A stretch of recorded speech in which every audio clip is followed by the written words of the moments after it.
Now let's talk about the fourth element in the receiving requirements. The fourth element would be that of blocking the balls.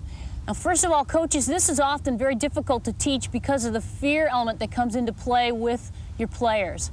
But let's try to find some ways to make them feel more successful. One of the things you can do to start out with in blocking is use volleyballs when they're working on blocking, so that they feel a little more successful in blocking that big ball versus using hard softballs right away. Let's look at the mechanics of blocking. To start with, the balls that are coming directly at you when we're blocking, we're simply going to drop down onto both knees, and we're going to smother the ball so that we drop it right back down into the infield. And this is very important. Again, the fear element comes into play here, in that your players oftentimes shy away from the ball and pull up with the upper body. And by doing this, the ball bounces off the upper body to the sides very often. By keeping the upper body forward and trying to smother the ball, we drop it right back down to the ground, and the chances are greater that we're going to keep the ball in front of us. Now, this is where we're blocking the balls that are coming directly at us. You can see that my hand and my glove are used here simply to cover a little more area. In blocking, it's important that we tell our fielders we're not trying to catch the ball. We're just trying to keep the ball in front of us. If we try to catch the ball, we're going to have them relying too much on their glove, and we're not going to emphasize the importance of using the body.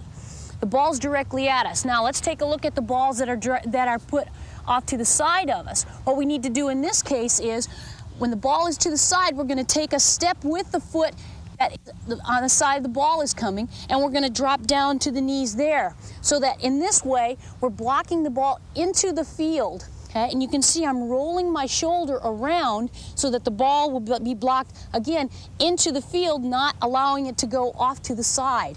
Okay? The glove and the hand are used in this area to cover the hole that I might have under me, so there's no way that the ball can get through me in this area. Okay?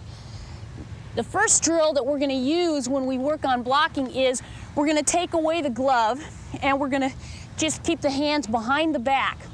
And in this way, we're training our catchers to use the body only when they're working on blocking.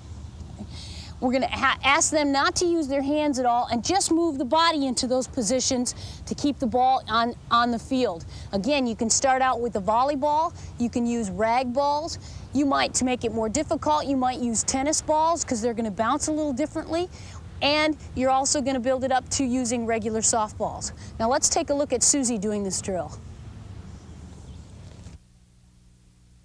In this first drill, just like we talked about, we've asked Susie to take her glove off, and we're throwing rag balls at her so that she uses her body and doesn't rely on her glove to snag the ball, but she's using her body to block the balls back into the field. Now, this can be done with a number of different balls. It could be using the rag balls so they're softer and they're taking away an element of fear from young catchers. It could be using a volleyball where there's a greater chance of success in blocking that big ball, plus they're getting the idea of the movement itself. It could be using tennis balls. You could choose a number of different things in this case. And you notice that on the balls that are coming directly at her body, she just drops down onto both knees. The balls that are going a little farther to the side, she moves over onto one leg and to cover a little more area, and then drops down onto her knees. Again, she rolls the shoulder and blocks the ball back into the field, just trying to keep the ball in front of her. In this second drill, we've moved on to fielding pitched balls, or blocking actually pitched balls. Now you can start out slowly and work the pitcher back so that she's gradually throwing harder and harder, but the drill is basically the same.